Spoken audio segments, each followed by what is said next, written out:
Okay, good day, everyone. This is the Global Women Conference 2022, and we've been having diverse, amazing speaker on our stage. And today we'll be bringing Coach Rita Trotta. She'll be teaching us amazing things because she's a global speaker, a successful headliner. She has impacted a lot of women, changing their mind, helping them recover themselves. And I'm so excited because I cannot wait to listen to her. Coachy, welcome on stage. Welcome on stage. Hi, how are you? How's it been We're going? How fine. has all of the speakers been? I've heard It's a been lot of them. They've been amazing. phenomenal. It's been amazing so far. It's been amazing so far. Good. Thank you very much. Thank you very much for coming. So today we are Cool. having you here, and I'm sure a lot of people will be blessed. I'm gonna tell you guys today, if you're not sitting yet, you need to pick a chair and sit down because she's fire. She's fire. So Coach Rita, please, the stage belongs to you right now. The stage belongs to you right Oh, now. We'd like to learn from you. first of all, the stage belongs to everybody, absolutely everybody. And I'm just here to, impart some of what I've learned over, my years because, as you know, but as other people might not, I'm a women's health coach. So I predominantly help women in terms of their weight, their health, their mindset, their emotional well-being, and most of the things that women find are the backbone of the problems in their lives, not just in their health, tends to be habits, right? We've all got bad That's right. habits. Yeah, we all do things that we know we shouldn't do. I always say that information is not the issue, implementation is. Because we have this thing these days called Google. So if you want to know something about how to lose weight, how to set up a business, how to find a relationship, you go on Google and there are millions of different pieces of information. But how we implement them is a very, very different thing, right? And what I wanted to talk today about, was my sort of signature 6-step system called change that I use to help women really change their habits. Now, this is something that I do over coaching, over sort of a 3-month period, but I really wanted to break it down for, everybody today because I think it's something that anyone could value from, whether it's a bad habit in a relationship, in their career, in finances, in their weight, their health. So the first step in change is to choose. So every time we have a bad habit, let's say smoking, most people, when they pick up a cigarette to smoke, they do it as a reaction. So something happens, there's a stress trigger, usually. Maybe their boss got a bit angry at them at work, maybe their kids are screaming at home, something's happened, and they react to that trigger. But if we remain in reactionary mode, then we're never going to be able to change a habit. A habit, a bad habit, likes us to react. What we need to do is take control back and choose. We've got to choose. Choose to stop. Choose what we're doing rather than allowing the habit to take over. So we've got to choose in any given moment to put the cigarette down, to put the glass of wine down, to stop shouting, to um, get off your chair and go for a walk. We've got to choose rather than react. So that's the first step in changing any habit. Second step, which is a really important one, and it's quite a tricky one, and this is where I spend a lot of my time with women, is understanding when you're about to perform that bad habit, how do you feel? Because if I said to you, give me some emotions that you feel. Go on, give me some words for emotions. Happy, passionate, angry. What kind of emotions do you feel? Amazed, happy, excited. Awesome. Awesome. Okay, so positive emotions. I bet if I asked every woman on the planet to give me, all of the emotions that they feel in a day, you'd get hundreds of different emotions. Like every woman, we feel so many different things. Like women, we feel, which is great. But sometimes it can be quite overwhelming when we're just feeling because we don't know what that means.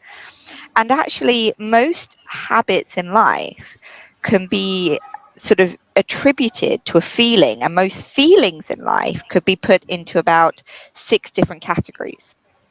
Now, if you thought, rather than 1,000 feelings, I've only got to think about 6 categories, it makes it a lot easier. And so we could take, for instance, I don't know, feelings of rejection, shame, guilt, these kind of feelings. You could categorize them into one category that would be called guilt. Now, if we have a category and we go, okay, so we could break it down, and each category probably contains about 20 feelings. But if you could say, right, this is my feeling and it's in the guilt category, what does that mean? Because most of us, when we feel something negative, we tend to run away. We tend to go, nope, I don't want to feel that. I'm not listening. I'm going to head out the door and pretend it's not happening. But actually, like, negative feelings are good because it means your body's trying to tell you something. You know, if you're driving and you're accidentally going into the wrong lane, you feel fear. You know, you suddenly feel fear and anxiety, and it's good because it's telling you, get back in your own damn lane. You know, it's a good feeling. And actually, most of these categories of feeling are basically telling us that we need to do something. They are a trigger telling us that something needs to change. And that's either our belief, so what we believe, or our behavior. So let's say we felt rejection and that went into the guilt category. Most guilt feelings tell us that we need to change our belief because they're not usually true. So it's okay, why am I feeling rejected? I'm feeling rejected because my partner didn't turn up on time for a date, and therefore I feel rejected. Usually, our belief that leads to rejection is that they don't care enough to turn up. And then we get angry and then we storm off and we're in an argument and they don't know what's happening and everything, you know, starts to go a little bit wrong. But actually, if we could change our belief and say, okay, is it true? Is it really true that they don't care? Is it really true that they didn't turn up on time because they're rejecting me? Usually, 9 times out of 10, it isn't true. It's a That's belief true. that's In our head. hurting you. It's in our head. Maybe their car broke down. Maybe their mum got ill and they totally forgot that they had a date booked. Whatever it might be, they're probably not doing it to harm you. And it's our belief that would need to change. Usually, if we have a category, a feeling maybe in the category of, let's say, anger, so we feel something that's attributed to anger, it's usually a behavior that needs to change. So if we're angry, so we're resentful, we're frustrated, whatever it is, usually the way we're behaving, whether we are behaving without empathy for another person, whether we're behaving without compassion for another person, whether we're behaving a little bit rashly, all of these behaviors tend to lead to an anger category. So we could say, right, if it's in that category, the trigger is saying we need to change our behavior. So throughout that entire step, essentially, it allows us to go, how am I feeling? So first step is choose. Don't react, but choose. Second step is, how do I feel in this moment when I'm about to perform the bad habit that I want to change? Third thing is to identify what is the action that I'm going to take. So the A. So maybe the action is, a lot of the clients I work with, the action might be opening the cupboard and getting out some cookies. That's a lot of my clients, you know, they open the cupboard, the cookies come out, they're not even really thinking about it. And so we've got to identify what is the action I'm about to take. You know, am I reaching for cookies? Am I reaching for wine? Am I reaching for an angry email? What am I about to do?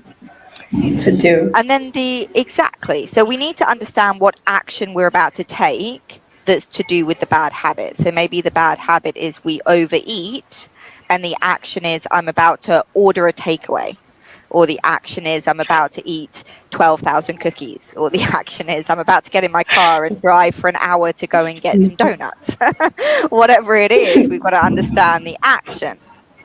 And then the fourth step is understanding the need that we're trying to fulfill, right? So every single person on the planet, not just women, we're driven by needs. And there's six Needs. basic human needs, yeah? So the first need that we all have is certainty.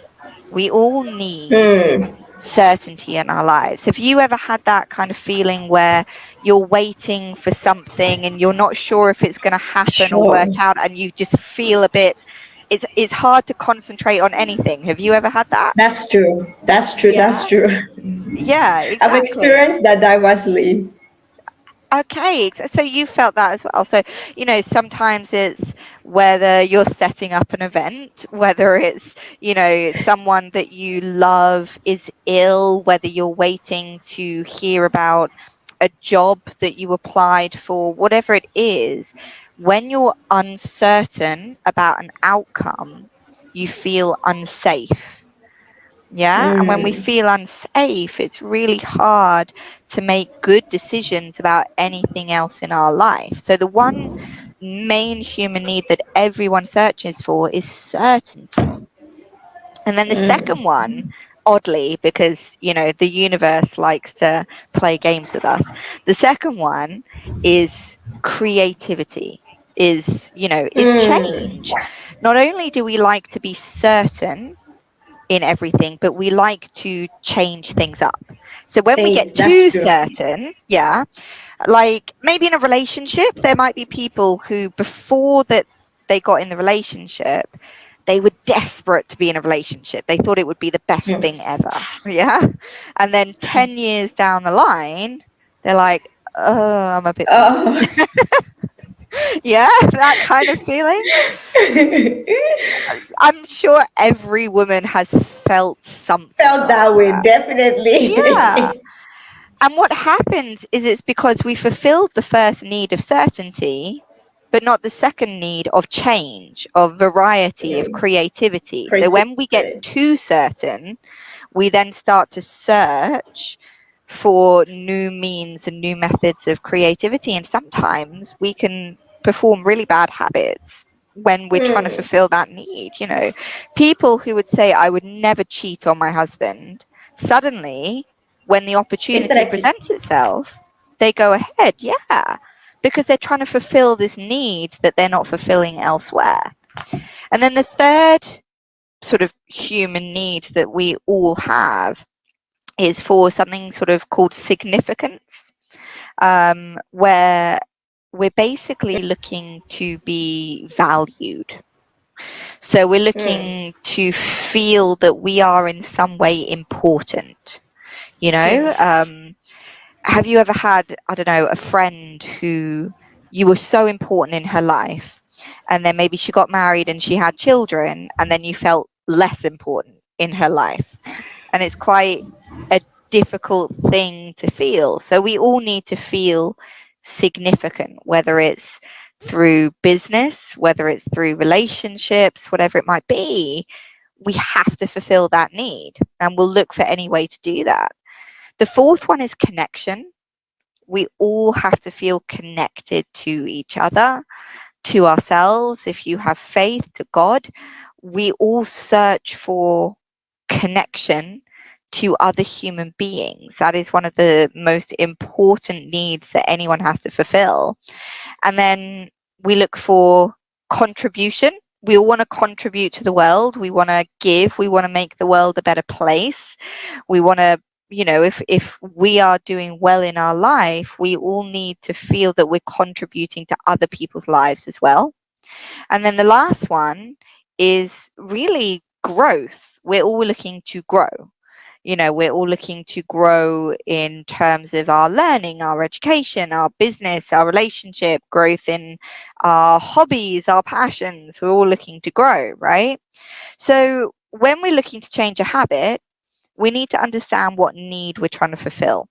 So maybe if you were feeling, let's say we go back 2 steps to the how, the H, how was I feeling? Maybe you were feeling anxious because you had to send an email and you weren't sure how it was going to be received.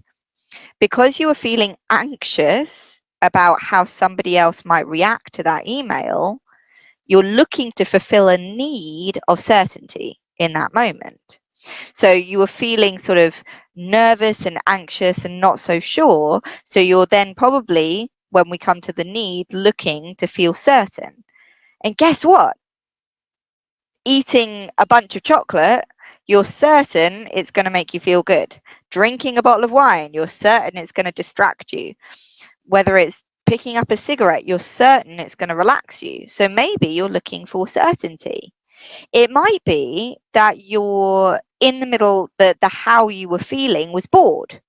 So many women that I work with, they get bored very easily at work, at home. They're bored. And what happens is they then go and, grab a packet of crisps or a Kit Kat bar or something like that. And the need that they're trying to fulfill is some sort of change, a change in feeling, a change in state, some variety, some creativity. So they're feeling bored. That's how. And the need is the need for creativity and change in their life. So we need to understand in those first four, first step is always choose, don't react. Second step is how am I feeling, and put it into a category and then understand what that category trigger is trying to tell you. What action am I about to take? And then fourth, what need is that going to fulfill? The fifth step, which is G, G is goal. Is that action that I'm about to take serving my goal or not? So if the goal that I'm trying to achieve is to lose 30 pounds, probably the action of taking out the cookies or driving for an hour to get donuts is probably not serving the goal, I would imagine. I mean, correct me if I'm wrong. Feel free to shoot me a message if you believe otherwise, but it's probably not going to be serving that goal, right? If your goal is to never work on weekends and only spend weekends with your kids, and the action you're about to take is to open up your laptop and check your emails, is that action serving the goal? No.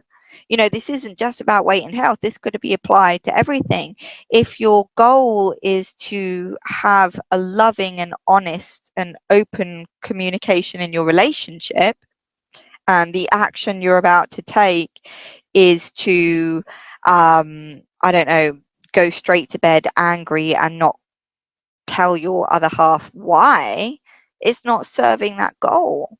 So we have to understand what goal it is that we're trying to achieve. We have to be absolutely clear on the goal, because then we can be clear as to whether the actions that we're taking are actually going to serve that goal or not.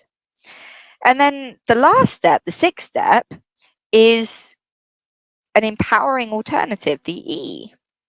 So once we've determined whether the action we're about to take is going to serve our goal, if it's not, we need to have an empowering alternative. We need to understand what that empowering alternative might look like. So again, if we take those sort of three examples, weight loss, spending your weekends with the kids not working, and open communication in your relationship. So weight loss, if you're about to eat a bunch of cookies, probably not serving the goal. If the need that you're trying to fulfill was creativity because you were bored at work doing the same thing day in, day out, so you were trying to fulfill the need of creativity, then you need an empowering alternative that A, serves the goal, and B, fulfills that need. Because if you don't fulfill the need, then you're going to end up still taking the negative action. You have to fulfill the need as well as serve the goal with the empowering alternative. So maybe you're bored, rather than reaching for the cookies, maybe you do a YouTube shuffle. You can do YouTube shuffles of various different videos, and it comes up with a 5-minute dance video, and you do that. That's a bit of creativity and variety. Maybe if you love going on holiday and you've got a holiday booked, you spend 5 minutes searching for an outfit that you're going to buy for it, or for an activity that you're going to do, something that gives you variety and creativity, because that is the need that you are trying to fulfill. And it's also serving your goal of losing weight, because if you think, right, dancing for 5 minutes, that's going to help me lose weight. Looking for an outfit or an activity on a holiday, that's going to reinforce my desire to lose weight for that holiday. And so both of those actions fulfill the need and actually serve the goal.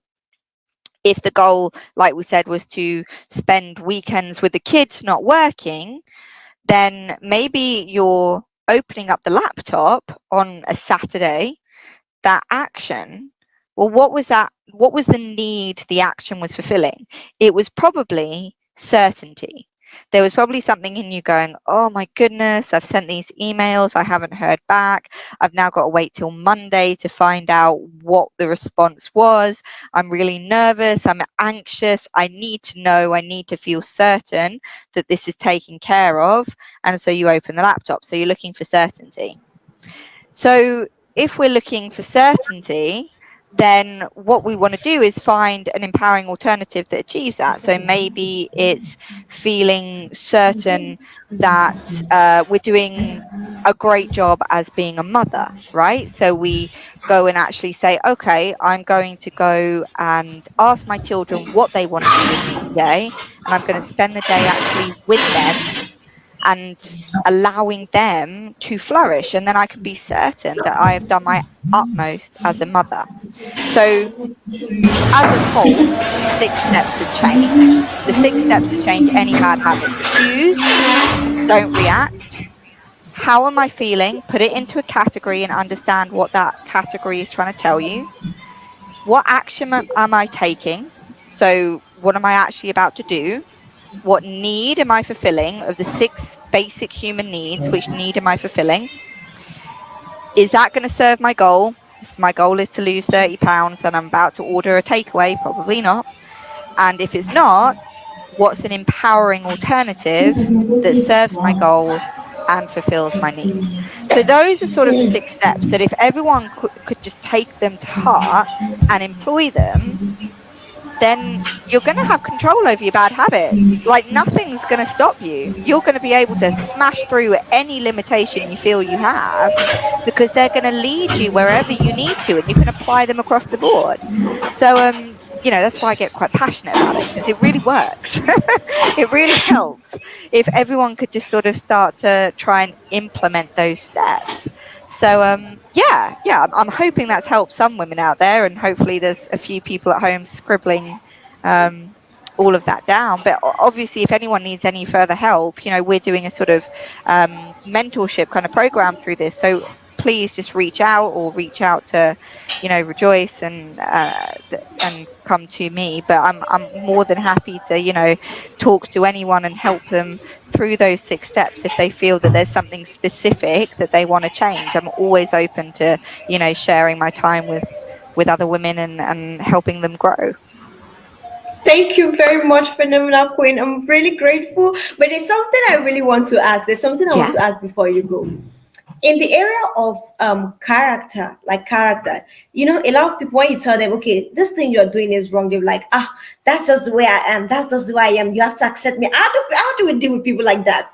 Because I'm sure a lot of people want to know, how do we deal with people like they don't want to listen to correction? Once you tell them this thing you're doing is wrong, oh, you should be this way, like that's the way God created me, you need to accept me the way I am. But I think we should make amends. So we want to know, how can people help people like that? How can we help people like that? So there's a couple of things, really. First of all, when somebody when you can see that somebody's doing something that's hurting them, but they don't want to hear it, they just say that's the way I am, but you feel that it's hurting them, and they could really benefit from changing something, Usually those people have an identity that says, I am X. And therefore, if we just attack them by saying you're wrong, we're attacking their identity. So all that's going to happen is they're going to come at us like that and nothing will change. They'll run away, they'll get aggressive because nobody wants their identity to be sort of attacked in any way. The best way to help anybody is questions are the answers. So rather than telling someone, ask them questions so that they can find the answers for themselves. So if someone said, this is who I am, and maybe it's, I don't know, they're a drug addict, I don't know, and they said, well, it's just the way I am. I've always done drugs, I'll always do drugs, it's who I am. Rather than just saying, no, drugs are bad, and them going, I'm not going to listen, you're attacking me, we would ask, well, okay, how do drugs make you feel? And they're going to tell you. All right. How do you think that's affecting your ability to get a job? And they might say, oh, well, I struggle to get a job. It is quite difficult. Okay. And how is that affecting your finances at home? Well, yeah, we don't have a lot of money. Like all my kids have to, sleep together in one room, and we don't have enough clothes, and, I'm not going to be able to pay my bills this month. Okay. And how is that affecting your kids? Oh, well, they're not very happy. How would it be, do you think, if you could get a job? Oh, it'd be amazing. How do you think it would be if you could get income? Oh, I could buy my children this, I could afford them clothes and food, and I could send them to school. Well, how do you think it might be if you didn't do drugs? Do you think that might have a positive impact? Oh, yeah, it'd be amazing. If I didn't do drugs, I could do this, this, and this. Okay. So rather than telling someone, where, especially if you've got a strong women don't like to be told, right? ask questions, because if you can ask someone a question that allows them to come to the conclusion themselves, they're going to be much more willing to believe in that solution than if somebody else just sort of dictates to them. Does that make sense? Definitely. Like you spoke like the psychologist that you are, because this thing is not just everybody that could really do this thing. You just gave a massive breakdown of what people should do. I think if everybody actually implements this, we'll be able to easily talk to people, approach people, and be able to easily change people without making them feel offended about their personality. Wow, this is beautiful. I love this. So I'm so sorry, before you go, I have more questions to ask more, because I'm Yeah. sure our viewers want to learn more. Okay, our attitude has so much impact over our destiny and our future. Mhm. How should we train people on how to work on their attitude so it won't affect their future? Because, for example, just the way we say, the media doesn't forget. You Mm. see a lot of people, a lot of ladies, they do so many things today, so many things. And sometimes I just think myself, in the next 30 years, when she see our videos or things about her, all the things she's doing right now, we should be happy about who really she is. We should be happy. We should be proud of those things she's done. So how can we orientate people and make them understand that everything they do today actually has a positive or a negative influence on their future, their attitude, their character, what they proclaim to the world, and everything? Mm. So I think for a lot of people, the I always talk about it as destiny decisions. So everything that we do, every decision that we make, every action that we take is not just something that we're doing in this moment. It's having a profound effect on the destiny that we create. The problem I I feel working with, hundreds of women, is that people don't know what they want. It's, if I said to That's a true. woman, what don't you want? Oh, they could go on for hours. I don't want to be poor. I don't want to be overweight. I don't want to be single. I don't want to be, friendless. I don't want to be stuck at home. Whatever it might be, women could easily tell you what they don't want. But if you said, Right. what do you want truly out of life? What do you want? People find it very hard, right? I would say 90% of people don't know what they want. 5% do and do nothing about it. And then another 5% know what they want and actually work towards it. But the biggest thing with attitude and the way that we approach life is we need to have a clear outcome at all points. It doesn't mean that we have to know exactly what I don't know what my future is going to look like, but I have certain outcomes that I'm working Come. towards. And because I have an outcome, the why, which is the most important bit, I then can work on the how. Most people start Mm. with the how. So if I said, you know, have a 10 million pound turnover business, they would go, how can you do that? How can I do that? And how is the enemy of progress, because when you get stuck in Mm. the how, you only see one step ahead, one step ahead, one step ahead. Absolutely. And for most women, they don't have a why. They don't have a why they want to be, why they want to do something. I had a client say Mm. to me, I want to lose 2 stone. I said, okay, that's cool. Why? She went, I don't know. It's like, well, if you don't know why you want to do it, you're not going to achieve it. It's not going to happen unless you have a clear why.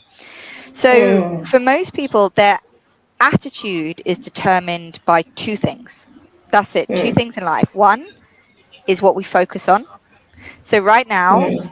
your brain is filtering a million different things. So mine is filtering out sounds of birds outside. It's filtering out the hum of my computer. It's filtering out the lights behind my computer. It's filtering what it doesn't need so it can focus on what it needs to focus on. Same with you, same with Mm. everybody. Because if we focused on every single thing in life, we wouldn't be able to function. There would be too much information. So, what we choose to focus on has a massive impact on our attitude, because most people tend to focus on the past. So if they're talking to someone, they're thinking about something that they didn't do, something that went wrong, something that they forgot. They're focusing on the past and not in the present moment, or they're focusing on the future. So they're having we're having Presence. a conversation, but maybe the person is focusing on, oh, I've got to make the kids lunches tomorrow. Oh, I've got to go and pay that Gosh. bill. Oh, I need to do this. And so when we're not streamlined and clarified in our focus, it's very difficult to have an attitude that achieves anything. And the second thing that affects our attitude is our physiology, our body. So most people spend their Mm. life at a computer like this. Most people spend their life like this, tapping away at a computer. And so their physiology is just sad. It's like it's slumped over, it's like this. They're probably, And when we spend our lives with our physiology in such a downward position, it's very hard for our passion, our drive, our energy, our excitement to be high, because our body shapes our mental attitude at every given time. So the best thing that someone can do is A, get clarity on what they want, B, focus on the steps that they need to take to get it, and C, get up and move. Go for a walk, go for a run, do a stupid dance, whatever it is. Head up, smile, shoulders back. It has a huge effect on attitude. They did a study. I can't remember, University of California, I think it might have been, where they took like 100 depressed people, clinically, medically depressed, on drugs, and they made them stand tall, shoulders back, smile. They made them look at themselves smiling for a good amount of the day. And by the end of the study, just because they'd moved differently and smiled, we have 80 muscles in our face that we don't use. They weren't depressed just by moving. Mm. So, focus and physiology are probably the 2 key things to changing our attitude. But above all of that is why.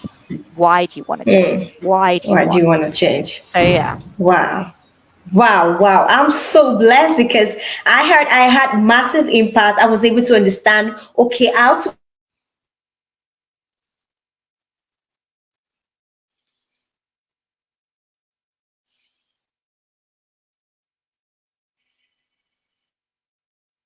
be able to approach people to help them. Thank you so much, Coach Rita. I am really excited having you. I am really excited having you. And I'm speaking to your heart today. If you need someone to help you gain your mind back, someone who will help you gain your health back, someone who will mentor you, Coach Rita is always there. She's impactful. She's a global headliner. She has spoken in diverse conference. She has mentored people. She has taught people. And I tell you, when you get to your life will not remain the same. And one thing you should know, a man that doesn't have mentor is a man with a direction.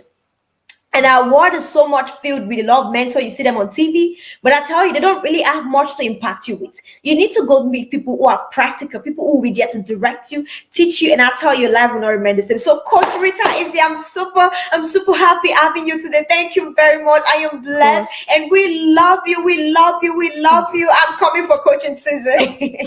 Absolutely. Oh, thank you so much for having me. It's been an absolute pleasure. Can't wait to listen to the rest of the talkers tonight. And yeah, just really, really, really privileged to be here. Thank you so much. And you are an Thank you absolute very much. superstar. Keep up the good work. And yeah, can't Thank wait you to very listen to much. the rest.